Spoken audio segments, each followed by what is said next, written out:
Quand nous considérons le Nouveau Testament, nous pouvons dire que l'incarnation, la naissance du Seigneur Jésus dans ce monde, fut un nouveau mouvement de Dieu, comme lors des diverses périodes de l'Ancien Testament. C'était une bien grande avancée dans le programme divin, qui fut présidé par la gloire divine. Gloire à Dieu dans les lieux très hauts.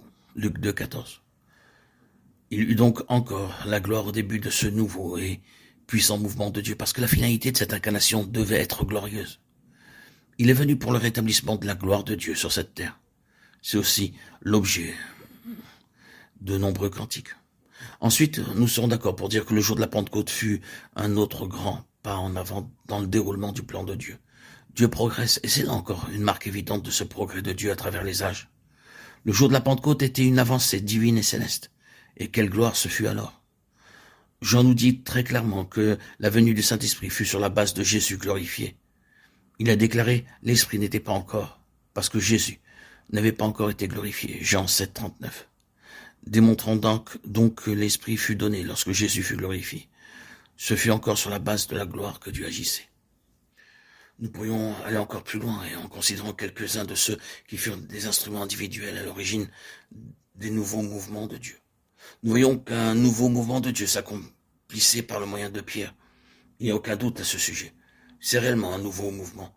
Quoique Paul fût l'apôtre pour les non-juifs, nous devons nous rappeler que Pierre ouvrait la porte de la nouvelle dispensation, à la fois pour les juifs et pour les non-juifs à Jérusalem et à Césarée. C'est un nouveau et puissant mouvement. Et le ministère de Pierre avait été déterminé par cette gloire.